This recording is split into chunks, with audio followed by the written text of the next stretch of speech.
inquiries from executive recruiters, and we ended up,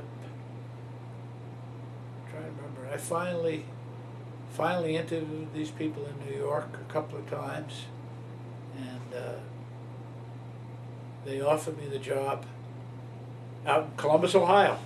Shoe Corp. Shoe Corporation of America. Shift Shoes. They had, they owned a number of Kmart type stores. Yeah. Hills Brothers, I think the name of those were. Yeah. In the Midwest. Owned Shift stores. They owned a couple of other companies. They did a lot of business overseas, and they manufactured in Maine and had a couple of plants up in Maine. And I came on and as the vice president. First time. The other reason the job was attractive, they wouldn't make me a vice president at EAI because they would have had to make this is the president saying, Yeah. I would have had to make the chief financial guy a vice president. Yeah, right. So I couldn't do that. So, but for my career, I had to get to a bigger on. company. All right, you're okay. 4:30. Sue said, "Come on by when you can." Well, I don't know. I think it's the very next one. Oh, wait a minute. I have a key. No. We're all good. We're good. Wrong side. I should know. You know what? I bet It's not on the It's key. not going to be on the key. Yeah. So I think it's right next door. You want me to knock? Here, I'll pause this. Turn that off. Yeah. Did you have your tea, dear? Yeah, Good. I called Sue, but nobody answered, so. I just don't know She said for you to come by. Okay. how to pause it. Well, I'll keep talking if you go ahead. Want to go ahead. Let's see. Yeah, keep talking. Okay. You're doing great. So from a career point of view, I wanted one thing that was attractive. I would be a vice president, and again, from a much larger company, and with a bigger staff, and with more challenges, and everybody was. Your mother was delighted. I shouldn't say delighted, but she was pleased to pick up.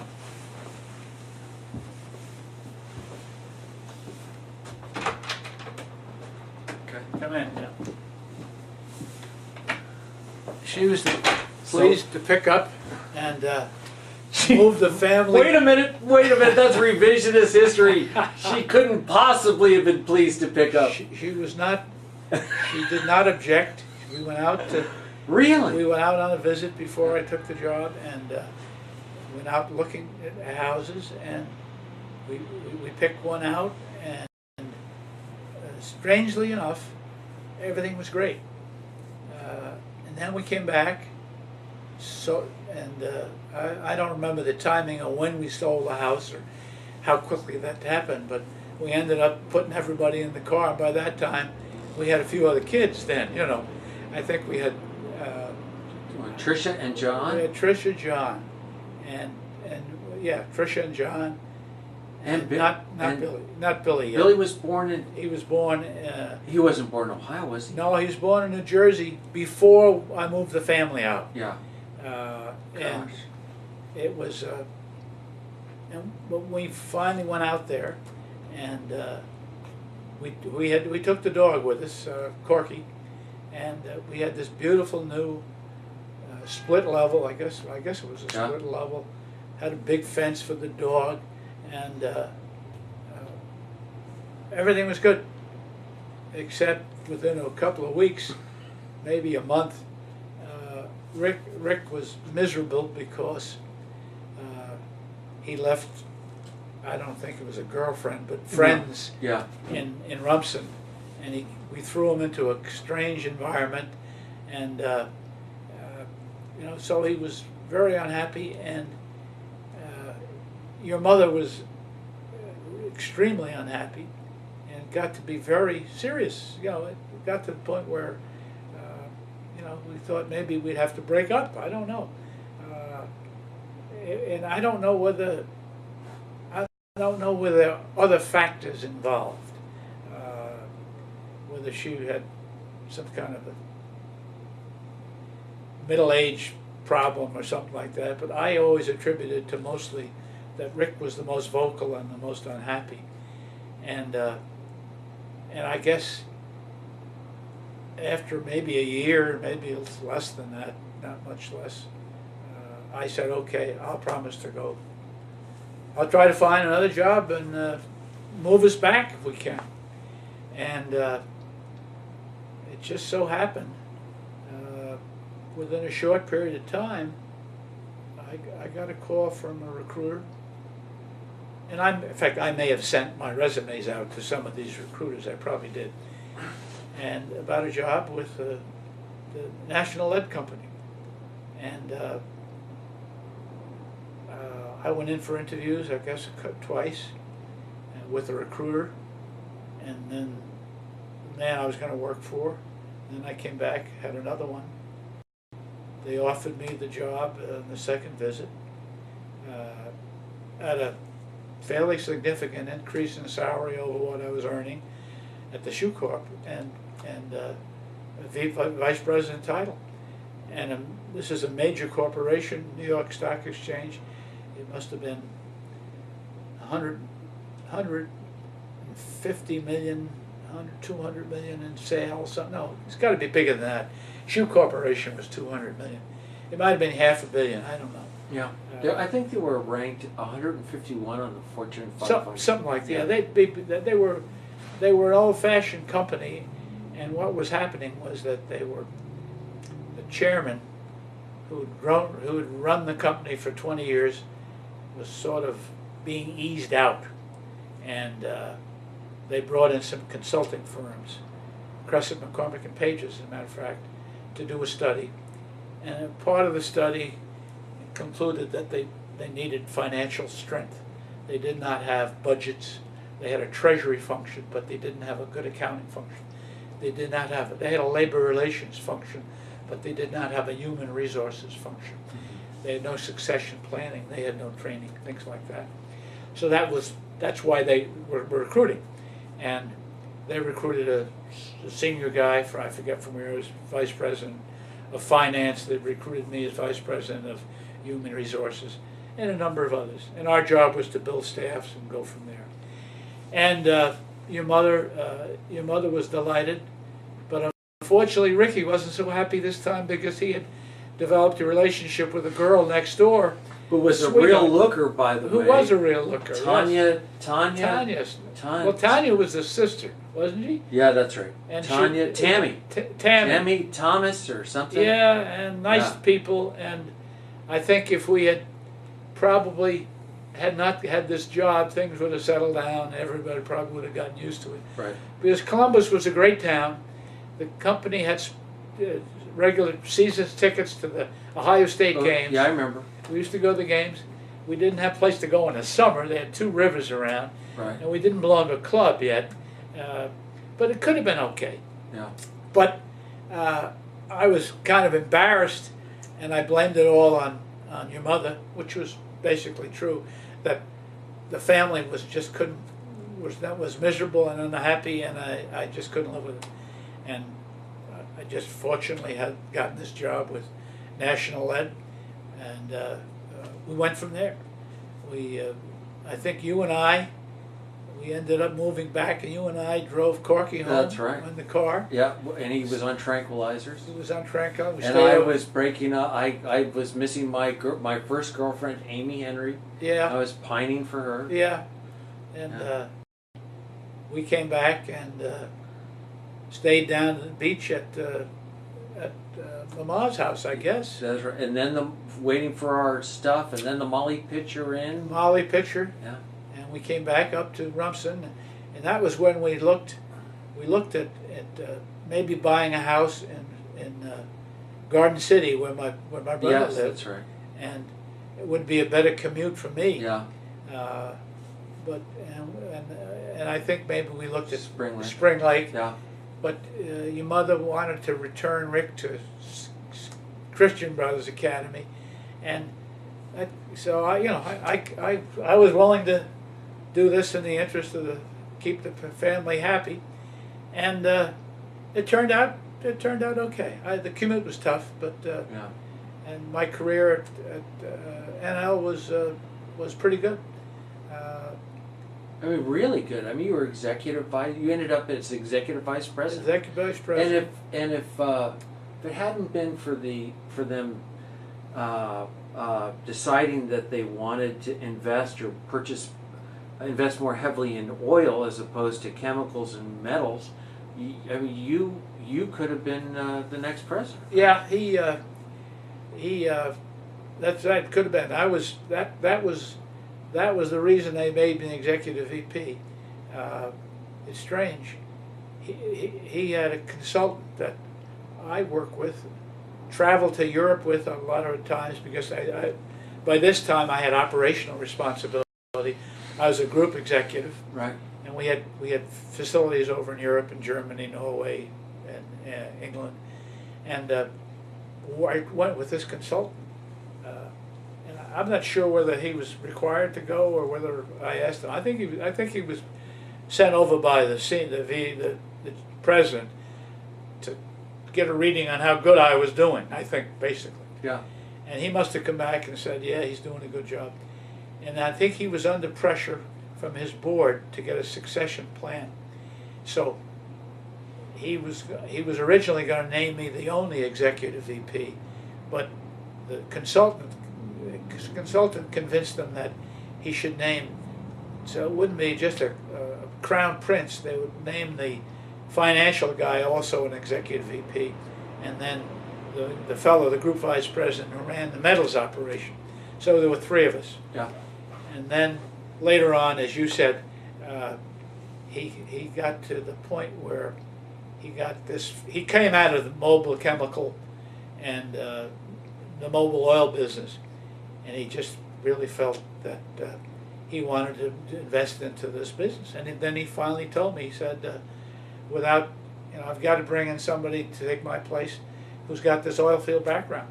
Yeah. So I set the stage for my leaving. Right. And Did that make sense? Was that logical? I mean, I was at a dead end. Yeah. I had progressed through. he wasn't making it up. I mean, that Oh was, no! Well, that's what he did. Yeah, right. And it was a good move for NL. I mean, not about you, but about investing more in oil, right? Well, it could have been, except it turned out to be a major mistake. Really? Yeah, without no sour grapes involved. I think we had an oil field group, we had a chemical group which I was in charge of, and a metals group, and they were well balanced, and you had the advantages of diversification. And he started to sell off pieces of this company, and he invested in oil field services. Yeah. And he'd bring some of these guys in, had to put some of them on the board. So it was getting a little cluttered, Yeah. and it was getting a little uncomfortable. And when he told me that, I wouldn't be I wouldn't have any chance, I couldn't go back to vice president of human resources, Sure. and I'm not going to have much left in my chemicals group. Sure. So it just so happened that I was on the board of a company that was run by Bill Boyd. There was a guy I worked for at Airtron, and I was on their board of directors for about a year and a Wabash. half. I forgot all about Wabash. Yeah. Wow. And he had built that company up and done very well with it, headquartered out. And he'd come back a couple of times to visit us because we were friends. And he told me later that he came back once to offer me a job as his number 2 guy. And when he found out how much I was making at National Lead, he didn't do it. But then when I became executive VP, I had enough of a title that I could be a board member for him, and he wouldn't be ashamed of. So I got on his board, Yeah. and that was fun. And progressively, in a fairly short period of time, his health deteriorated, and he decided he had to make a move, and he came and asked me to come in to be his number 2 guy with a date certain that he would retire. Yeah. And which he did. And strangely, and I forget the exact timing, but it was in it must have been in the early 60s, mid 60s. I don't make a long story out of it, but he had an assistant prior to hiring me that who thought he was the heir apparent. When he realized he wasn't, he went out and started to shop the company with recruiters, with the investment bankers. He went out with a list of what the company was all about, and what Yeah. the good things were, and what we could do with it. And as a result of that, one company made an offer. A couple of companies were interested. One was a little slow moving, and the other was quicker. But this is happening, and I hadn't joined the company yet. Yeah. I had got signed a contract, 5-year contract, which included all the goodies that I wanted. You know, we had to move to Chicago. The headquarters was going to be in Chicago. That's right. That's right. And I had to, and I was going to be the executive VP, and then president in 6 months. I think it was 6 months. And I was getting a country club car, all of the benefits that that you'd want for it. And he had to get it past the board, and he took some time, and he said, well, I said very frankly to Bill. Bill was a good friend. I said, Bill, I got to move my family to Chicago, and I'm not, I got to have this kind of protection. I've got to have this kind of wherewithal.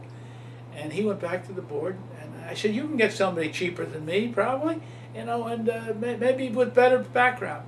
But he wanted me because he felt he could trust me, because he would be on the board. Right. He would continue to be on the board. Right. And he felt that I would protect his position on the board, which Right. I would have. Right. And but in the meantime, he was fending these other offers and looking at them. And one company, the guy was going to have to. They had their own president, and they were going to have to pay me off. I had this signed contract, 5 years. Yeah. I don't know how I would have collected, but anyway, what I would have collected, but I was doing fine. But this other firm, it was called Kearney National, and they had just lost their president.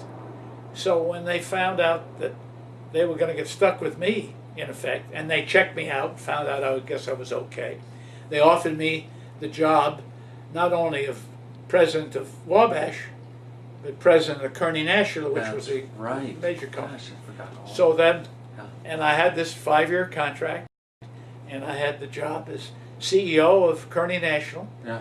and the headquarters was in New York in the Pan American Building. Yeah. And And all that happened in a very short period yeah, of time. it was like 3 months or Yeah, something. very quick, maybe not 3, but and of course your mother was delighted, and I was delighted, didn't have to uproot my family.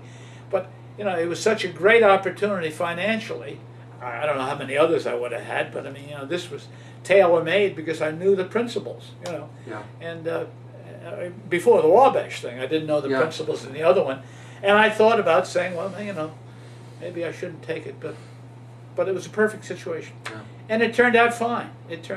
So. And Wabash made floppy disks. Wabash they had several divisions. They made floppy disk and computer tape. That was the sexy part of the business that, Right. that people thought was going to grow. But some more solid business was electrical equipment for use in automobiles, ignition systems and things like that. Yeah.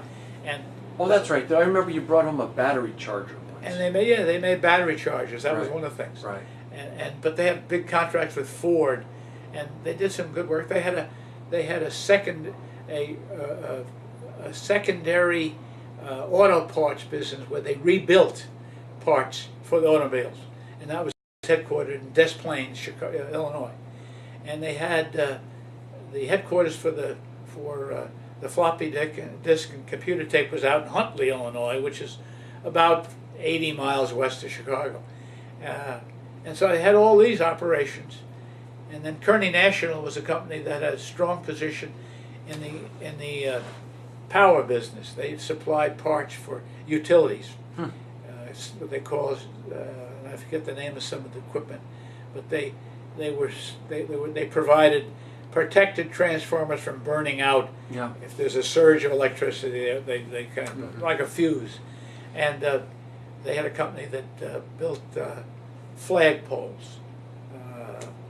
Oh yeah, I remember that. You remember that one? So, and how long did you stay with Kearney? 5 years. 5 years. I Right lived- until the time that was your my last contract, job. yeah, Right. my last job. And you retired after, right when you found out Mom was sick. Right? Yes, Right. I was about 58, Yeah. something like that. And in the meantime, I mean, you've become a mean tennis player, right? Yeah, I thought I was getting to be pretty good. Yeah. Yeah. Kicked my butt. So you must have. Been Yeah. good. Well, I didn't say much. You were club champion, right? Senior champion. Yeah, we were senior champs. I think we were senior champs. Yes, we won the And, senior championship. I remember you used to. I mean, you really had the bug. I mean, the whole country had the bug.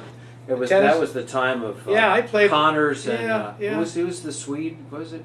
Borg. Borg. But Borg. I mean, you'd race out of the house in the Toyota with your pipe at 7 in the morning on a Saturday morning. Saturday and you'd morning, be yeah. gone. Yeah, We wouldn't see you. most of the morning. You guys would come down to the beach later, Right. and I'd see you down there for lunch.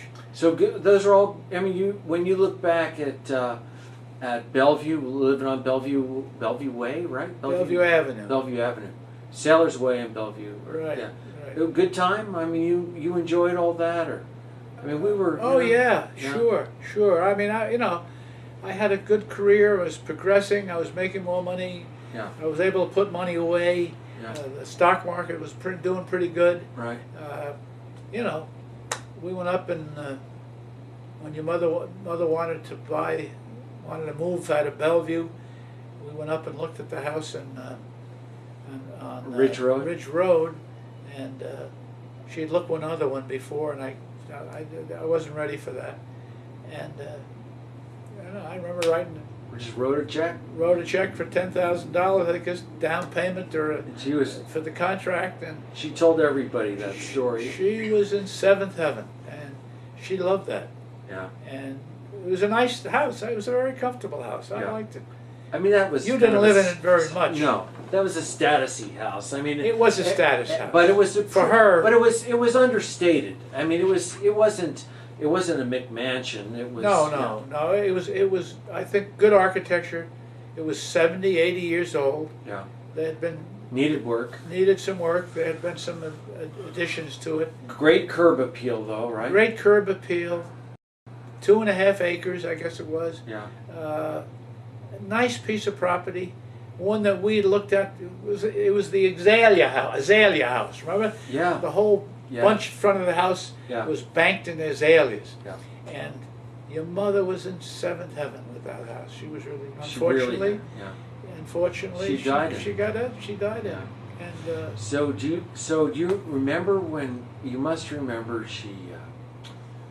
I remember at Thanksgiving, Aunt Dorothy said, you're looking thin or something, and Mom had said she had had pains in her stomach, and had been taking aspirin, and then Aunt Dorothy encouraged her to go in, and they usually went in right the day after Thanksgiving. They'd have their annual appointment. It's physical, right? Isn't that right? I think the day after Thanksgiving is She when did? they would typically go in, and she Whose went day? in. Aunt Dorothy and Mom. no, I don't think so. No? I don't recall that. No. We didn't see them that much. But remember, they'd come for Thanksgiving. They come for Thanksgiving. And then, well, anyway, so do you remember finding out about it? Yes. Oh, sure. She wanted to use my antacids. It wasn't aspirin. Yeah. That's the first sign, and she'd never had a problem with that before. And we had an internist in Red Bank, very conscientious guy, and he gave her all sorts of tests and couldn't find. And knew she was losing weight. And I think he must have been worried, but